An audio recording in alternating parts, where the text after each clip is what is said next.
പ്രതിമോപാസനയിൽ നിന്നും ഒരു പടി കൂടി ഉയർന്നതാണ് പ്രതീകോപാസന.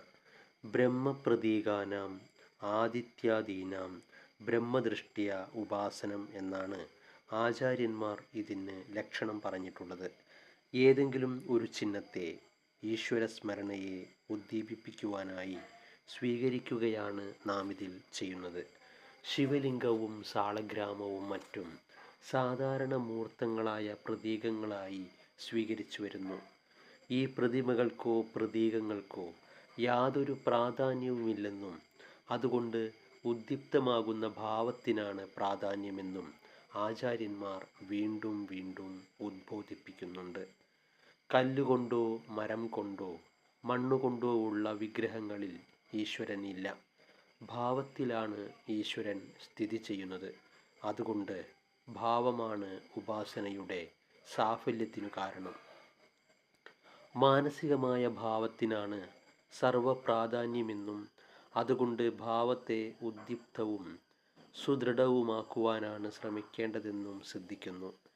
ഈശ്വരഭാവത്തിൽ മനസ്സിന് ഏറെക്കുറെ ഏകാഗ്രത കിട്ടിക്കഴിയുമ്പോഴാണ് സാധകൻ മൂർത്തങ്ങളായ പ്രതീകങ്ങളെ വിട്ട് അമൂർത്തങ്ങളായ പ്രതീകങ്ങളിൽ മനസ്സിനെ ഉറപ്പിക്കുവാൻ ശ്രമിക്കുന്നത്. അമൂർത്തങ്ങളായ ബ്രഹ്മപ്രതീകങ്ങളിൽ ഏറ്റവും ഉത്കൃഷ്ടവും ഉദാത്തവുമായിട്ടുള്ളത് പ്രണവമെന്നു പറയപ്പെടുന്ന ഓംകാരമാകുന്നു. ഓമിതി ബ്രഹ്മ ഓമിതീദം സർവം എന്ന് തൈത്തിരീയത്തിലും ഇതുപോലെ മറ്റ് പല ഉപനിഷത്തുകളിലും പ്രണവത്തെ ബ്രഹ്മവാചകമായി പറയുന്നുണ്ട്.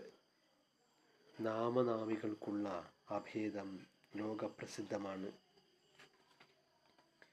ഭഗവാൻ ഗീതയിലും പ്രണവത്തിനും ബ്രഹ്മത്തിനും അഭേദം പറഞ്ഞിരിക്കുന്നു.